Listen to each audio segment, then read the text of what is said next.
This video is brought to you by Mubi, a curated streaming service showing exceptional films from around the globe. Get a whole month free at mubi.com/eyebrowcinema.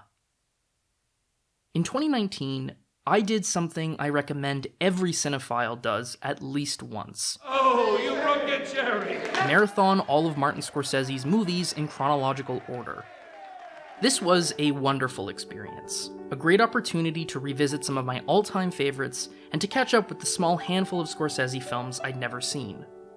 Whether I was watching the man's most esteemed masterpieces, or one of his rare missteps, every viewing brought such delight, moviegoing throughout this period a rich pleasure. But the cherry on top was that after every viewing, I would read Roger Ebert's review. It started innocuously enough, a way to give some additional context and find closure on a film before moving on to the next one. But before long, I was as excited for Ebert's words as I was Scorsese's pictures. A longtime champion of Scorsese's work, no other critic got Marty's films with the same clarity and insight as Roger Ebert. While other critics were dazzled by Goodfellas' exuberant style, ferocious energy, and portrait of greed, Ebert zeroed in on the uniquely Catholic guilt that underpinned the film's morality. Though lacking the same religious iconography as Mean Streets 20 years earlier, both Charlie and Henry share the same spiritual torment. Goodfellas is a story about a man who likes material things so much that he sells his own soul to buy them, compromises his principles, betrays his friends, abandons his family, and finally even loses contact with himself. And the horror of the film is that, at the end, the man's principal regret is that he doesn't have any more soul to sell. The real guilt, the guilt that a Catholic like Scorsese understands intimately, is not that Henry did sinful things, but that he wants to do them again. Where other critics saw Casino as derivative of Scorsese's prior gangster movies, Ebert saw it as an evolution. A film where Scorsese's interest in the details and process of organized crime has evolved into a historical document. A film as concerned with the development of Las Vegas as a city as it is the interpersonal drama between Ace, Ginger, and Nicky. Ebert could also respond to Scorsese's own comments about his work and expand on them. Consider Scorsese's declaration that the slow dolly away from Travis during his desperate final phone call to Betsy is the most important image in all of Taxi Driver. An expression that Travis's pathetic pleading for love and attention is too painful to watch. This is interesting, Ebert writes, because later, when Travis goes on a killing rampage, the camera goes as far as to adopt slow motion so we can see the horror in greater detail. That Scorsese finds the rejection more painful than the murders is fascinating, because it helps to explain Travis Bickle, and perhaps it goes some way to explaining one kind of urban violence. Travis has been shut out so systematically, so often, from a piece of the action that he eventually has to hit back somehow. This is a great reading, not just of the film's cinematic language, but of the broader empathy Scorsese employs to tell Travis's story. That Scorsese does not depict Travis as a freak or aberration, despite the extremity of his violence and the bizarre logic which underpins it. He recognizes that beneath the character's irrationality is an all-too relatable feeling of isolation. Ebert puts it as simply as possible. We have all felt as alone as Travis. Both Ebert and Scorsese came from similar origins. Unathletic children who instead fell under the spell of cinema at a young age, the first spark in a love that would inspire their efforts not just as practitioners of filmmaking and film criticism, but as advocates for film preservation and film history. Indeed, Ebert and Scorsese's lives and careers overlap and parallel. Both grew up in working-class families with Catholic upbringings, which likely accounts for how powerfully Ebert related to Scorsese's protagonists, torn by their Catholic values and their decidedly un-Catholic desires. Ebert began his decades-long tenure as film critic for the Chicago Sun-Times in 1967, and at that year's Chicago Film Festival wrote an impassioned review of Scorsese's debut feature, then titled I Call First. It was Scorsese's first review, and its serious engagement with the film so touched Scorsese, he called Ebert to thank him for his words. In the years to follow, both men would emerge as definitive artists in their field, their own inherent relationship as film critic and filmmaker evolving into a long-standing friendship. Ebert would interview Scorsese and host public talks with the director. Scorsese would guest star on Ebert's TV program to count down the best movies of the 1990s.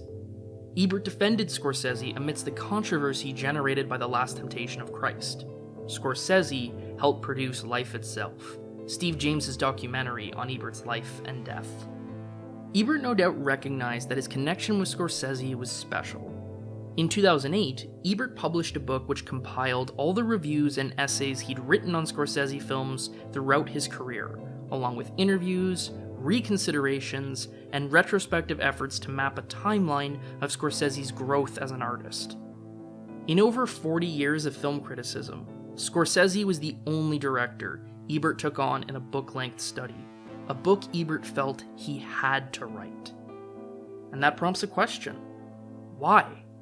Why was Ebert so fiercely passionate about the films of Martin Scorsese? Well, for starters, Ebert was, in simplest terms, a massive fan. From day one with I Call First, Ebert was heralding this 25-year-old from Little Italy as a major new talent. There has been a long wait for an American film like Martin Scorsese's I Call First, began Ebert's review, which would go on to compare the film to the likes of Elia Kazan, Jonas Mekas, and Shirley Clarke. Following Mean Streets in 1973, Ebert would stake an even greater claim. New talents abound these days: Bogdanovich, Coppola, Friedkin. But I would propose, as an educated hunch, that in 10 years, Martin Scorsese will be a director of world rank. This would turn out to be a salient prediction. Though the trio of aforementioned auteurs would burst onto the 70s with far greater immediate impact than Scorsese, each would struggle to remain relevant cinematic voices in the decades to come, while Marty continues to endure as a leading voice in American cinema. By the 1980s, Ebert had taken to calling Martin Scorsese the greatest living American director, Taxi Driver as the greatest film of the 1970s, Raging Bull the greatest of the 1980s, and New Scorsese a reliable fixture of most annual top 10 lists. Most, but not all. For all his love and admiration, Ebert was not a fanatic, and would voice displeasure with Scorsese when he felt it. Negative criticism was often couched within an overall positive review, as with New York, New York, where Ebert laments that the romance is unconvincing, the characters only granted surface-level complexities, and the ending a confusing mess, but admires the exuberant, classic Hollywood style Scorsese employs, and the powerhouse vocals of Liza Minnelli. On Kundun, Ebert speaks of the film's rich imagery and the seriousness with which Scorsese tackles questions of spirituality, but confesses that the film left him unfulfilled, too detached from the psychology of the 14th Dalai Lama to resonate emotionally. Even his excitement for I Call First was tempered when the film went into general release in 1969, retitled Who's That Knocking at My Door? To be sure, Scorsese was occasionally too obvious, Ebert admitted, and the film has serious structural flaws. Of course, Ebert still liked these movies. To use the parlance of his TV show, they were thumbs up. This was not the case with The Color of Money, where even Ebert's praises are tinged with an overriding disappointment. Ebert acknowledges the technical craft on display and the high quality of the performances, but cannot accept what he saw as a sellout Hollywood movie unworthy of Scorsese's talents. No amount of energetic camera movement or crisp cutting can drum up excitement for a formulaic plot of an old mentor taking on a hot-headed rookie. Actors like Paul Newman or Mary Elizabeth Mastrantonio may bring flourishes of psychological intrigue, but such glimmers are wasted when the plot forces the characters back into familiar archetypes. Ebert also criticized how this highly commercial entertainment failed to provide the expected climactic showdown between movie stars Paul Newman and Tom Cruise. Perhaps Scorsese thought the movie was really about the personalities of his two heroes, and that it was unnecessary to show it. Perhaps, but then why plot the whole story with genre formulas, only to bail out at the end? If you bring a gun on stage in the first act, somebody will have been shot by the third. Curiously, you could definitely make an argument that The Color of Money is better than the other Scorsese movies that Ebert was critical of. It's certainly more polished than Who's That Knocking at My Door, which is essentially a student film and rough around the edges when not viewed as the starting point for a master filmmaker. It's certainly more cohesive than New York, New York, where the glamour of old Hollywood musicals clashes against the violence and grit of 70s cinema. And in no small part because it was made with explicit commercial intent, The Color of Money is far more conventionally entertaining than the aloof and historically dense Kundun. But those films had a passion that could transcend their weaknesses for Ebert. That passion is evident in the loving recreation of the big band era in New York, New York, an extension of Scorsese's love of genre cinema. It's evident in the Dalai Lama's solemn spiritual duty and his struggles to fulfill that duty, a conflict at the heart of Scorsese's heroes, whether they be Jesus Christ or Jake LaMotta. And it's especially evident in Who's That Knocking at My Door, whose amateurish fumblings predict the sexual paranoia, boyish friendships, religious guilt, explosions of violence, and pop soundtracks that would blossom throughout Scorsese's work. As Ebert summarized, it is all there in the first film, almost all in the first 20 minutes. Flawed though they may be, these are movies which came from Scorsese's heart, and that mattered more to Ebert than a hollow Hollywood product, no matter how slick. Ebert's review of The Color of Money also betrays that the critic held Scorsese to a higher standard than he did other filmmakers. He admits as much from the start. If this movie had been directed by someone else, I might have thought differently about it, because I might not have expected so much. But The Color of Money is directed by Martin Scorsese, the most exciting American director now working, and it is not an exciting film. At times, I've thought this high standard a touch unfair. Take Ebert's review for Cape Fear, where the man has nary a bad thing to say about the movie, and in fact praises the complex moral dynamics, how the hero's family is already dysfunctional well before the villain enters the scene, how Katie's seduction of Danielle is all the more disturbing because she is genuinely attracted to him and not merely repulsed. All this in addition to Scorsese's mastery of genre elements. Cape Fear, a thrilling and scary movie, told with style and mesmerizing imagery. But despite all these qualities, Ebert still turns cold towards the end, doubting whether a big-budget Hollywood remake is a good omen for Scorsese as an artist, and regretting that the film offered merely the Scorsese touch on a genre piece, rather than a film torn out of the director's soul. Ebert would conclude by firmly qualifying Cape Fear's achievement. Most directors would distinguish themselves by making a film this good. From the man who made Taxi Driver, Raging Bull, After Hours, and Goodfellas, this is not an advance.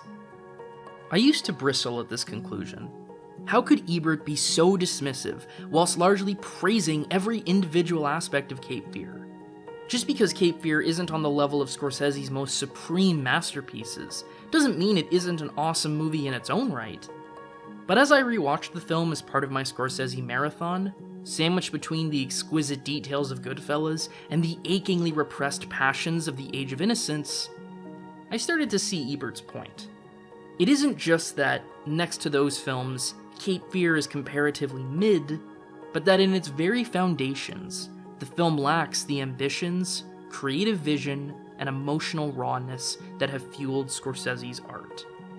And it's within that context that Ebert is reviewing Scorsese's work. Despite how the thumbs up, thumbs down style of criticism helped push movie reviews to a consumer advisory role, should I spend my $10 on this movie or shouldn't I, there is a sense, when writing on Scorsese, that Ebert didn't really care about those questions. Should you see the new Martin Scorsese picture? Of course you should. It's the new Martin Scorsese picture, the next expression from American cinema's premier artist. It's like asking if a Van Gogh painting is thumbs up. The important question isn't how Cape Fear stacks up next to Strictly Business or All I Want for Christmas or whatever else was released that week in 1991. It's how Cape Fear fits within Scorsese's overall body of work. To underline this point, the book Scorsese by Ebert omits Ebert's star ratings from his reviews, placing emphasis instead on how the films are discussed, with regard to the themes, aesthetics, and obsessions that cut through them. Which is not to say a Scorsese film must match the virtuoso qualities of Raging Bull to be worthy in Ebert's eyes. It's telling that, when Ebert lays out the great Scorsese films that Cape Fear falls short of, he includes After Hours. After Hours has emerged as a cult classic in recent years with a rather passionate online fan base, but it certainly doesn't hold space in the public imagination like Taxi Driver or Goodfellas do, and that was especially true back in 1985. But Ebert saw a great film, one comparable to the films that built Scorsese's legacy in the 70s. The film was more of a job for Scorsese than a true passion project, something he threw himself into after the initial production on The Last Temptation of Christ collapsed. But Ebert nonetheless felt Scorsese's heart, specifically the frustration in a series of broken promises and enduring hardships that ultimately go nowhere. My own personal response to After Hours is a bit more muted, and Ebert's glowing review perfectly articulates why. Martin Scorsese's After Hours is a comedy, according to the strictest definition of the word. It is, however, the tensest comedy I can remember, building its nightmare situation step by insidious step until our laughter is hollow or defensive. This is the work of a master filmmaker who controls his effects so skillfully I was drained by this film. And that largely sums up why I like After Hours, but I don't love it. It is an immaculately constructed thriller which crosses a Hitchcockian wrong-man plot with the irrational oppression of Kafka so well that the jokes rarely make me laugh. I do, however, share Ebert's unbridled enthusiasm for Bringing Out the Dead, another overlooked Scorsese about a man trapped in a nightmare version of New York.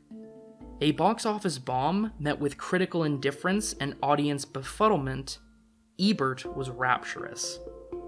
To look at Bringing Out the Dead, to look indeed at almost any Scorsese film, is to be reminded that film can touch us urgently and deeply. Scorsese is never on autopilot, never panders, never sells out, always goes for broke. To watch his films is to see a man risking his talent, not simply exercising it. Risk is the key word I associate with Bringing Out the Dead. The film is suffused with a thick darkness, Scorsese's energetic camera movements and cutting pushing to such ferocious extremes that it moves past exciting and into disorienting. And yet the heart of the film is this incredible compassion. Frank Pierce may drive through night streets littered with horror, but unlike Travis Bickle, he doesn't seek violence as the solution. Frank's efforts are to save people, and his soul is tormented by the lives he couldn't. For all its darkness, Bringing Out the Dead is ultimately about seeking salvation. The film also thrives as a character study, anchored by a brilliantly off-kilter yet deeply empathetic lead performance from Nicolas Cage, while still enjoying an electric supporting cast.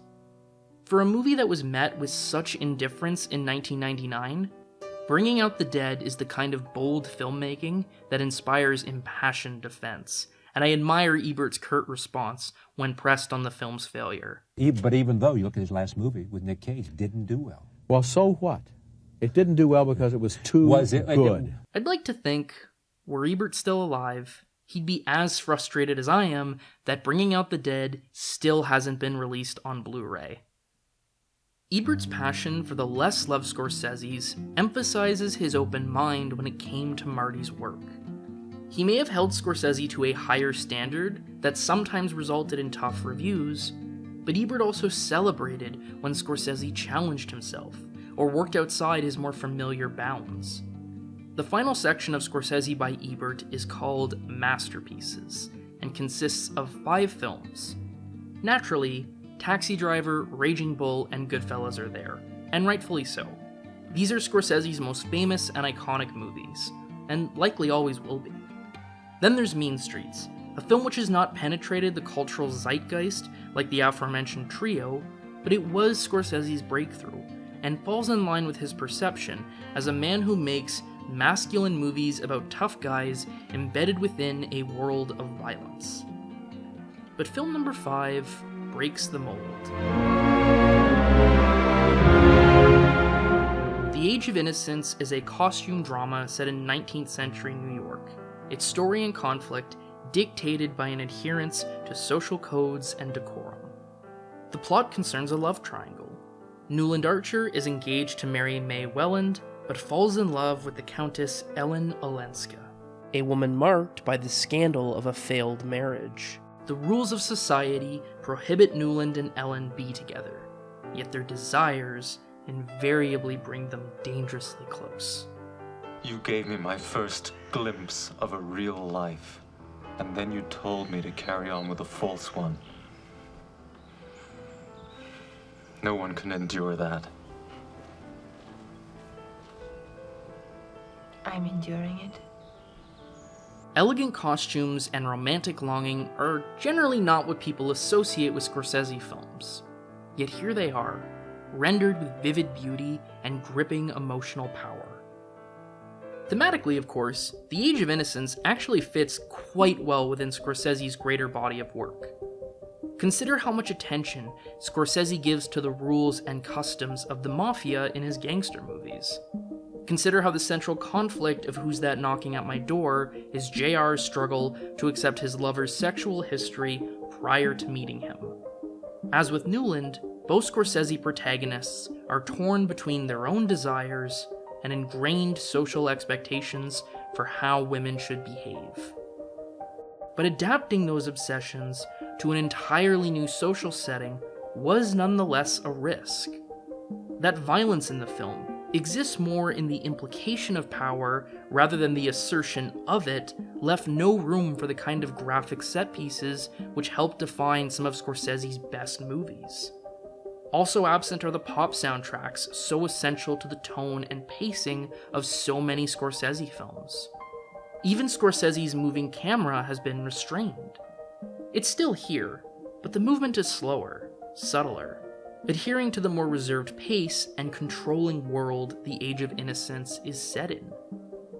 Ebert welcomed these changes with open arms, listing the film amongst Scorsese's greatest achievements, engrossed by how the film's visual design shows a society encrusted by its possessions, or how fully Scorsese is able to bring the viewer within the unwritten rules which govern this society. Rather than holding on to a singular idea of what Martin Scorsese, the auteur, looked like, Ebert was excited by evolutions and permutations, always fascinated by the new films. And of course, the films still unmade. Hugo celebrates the birth of the cinema and dramatizes Scorsese's personal pet cause, the preservation of old films. In one heartbreaking scene, we learn that Méliès, convinced his time had passed and his work had been forgotten, melted down countless films so that their celluloid could be used to manufacture the heels of women's shoes. But they weren't all melted, and at the end of Hugo, we see that, thanks to this boy, they never will be. Now there's a happy ending for you. So ends the last Martin Scorsese review Roger Ebert would ever write. 5 months later, Roger would be dead.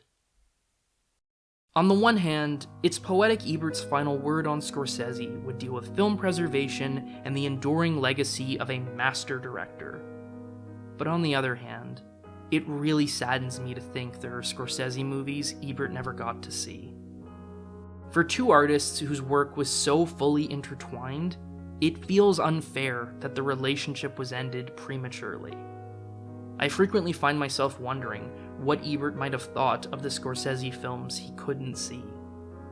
What might he have made of The Wolf of Wall Street? Ebert sometimes recoiled from films which had a comical attitude towards excessive drug use, but I'm intrigued by how he would have responded to Jordan Belfort. If Henry Hill felt guilt not for his sins, but because he wished he could continue to sin, Jordan is a character for whom guilt never even comes into it. He is proudly, defiantly hedonistic to the end. And even then, Scorsese is clear to note that the collapse of Stratton Oakmont brings little meaningful consequence for Jordan. How can there be repentance without punishment? And what of Silence, Scorsese's follow-up and a film awash in the very guilt and repentance absent in The Wolf of Wall Street? Would the film serve as a Rosetta Stone to unlock Scorsese's other spiritual epics for Ebert? Reading his reviews for The Last Temptation of Christ and Kundun, one can't help but feel Ebert's admiration is more distant than normal. His Last Temptation review is concerned more with contextualizing and rebutting the moral panic against Scorsese than the film itself. His review for Kundun praises the deep spirituality of the picture, but laments the lack of humanity. Yet both films would continue to emerge in future Ebert reviews, and both prompted reconsiderations in Scorsese by Ebert. If the initial reviews were defined by distant admiration, the reconsiderations saw Roger growing closer, more observant to the aesthetic strides in The Last Temptation of Christ, and more introspective about his own coldness towards Kundun. The spiritual torment of Silence no doubt would have prompted further reconsideration, and perhaps a greater acceptance.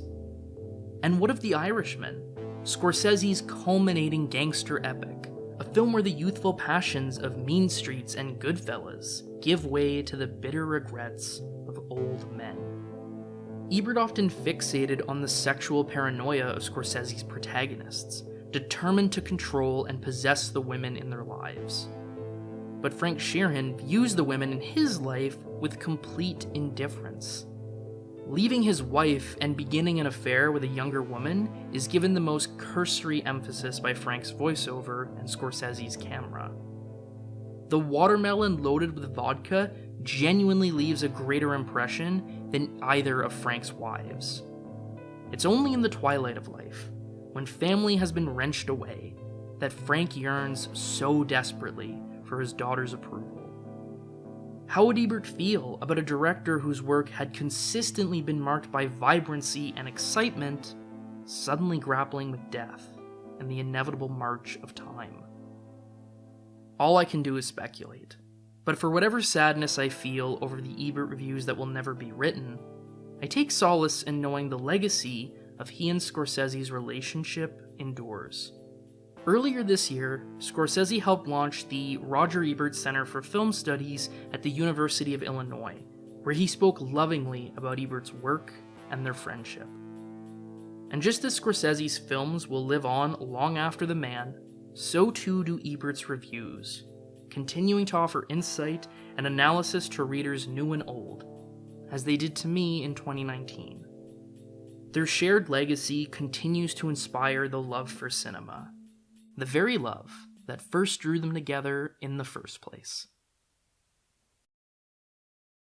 Thank you to Mubi for sponsoring this video. Mubi is a curated streaming service dedicated to elevating great cinema from around the world. From iconic directors to emerging auteurs, there's always something new to discover. And these movies don't come from a faceless algorithm, but are hand-picked by actual human beings. It's like your own personal film festival, streaming anytime, anywhere. Right now, I'd highly recommend The Handmaiden, Park Chan-wook's deliciously twisty thriller, whose intrigue and double crosses mask a deeply moving story. With Park's new movie, the detective story Decision to Leave, also landing on Mubi this December, the timing could not be more perfect. And the best part, you can watch The Handmaiden and a whole host of amazing cinema for free right now. Just head to Mubi.com/eyebrowcinema for a free 30 days. That's a whole month of great cinema for free.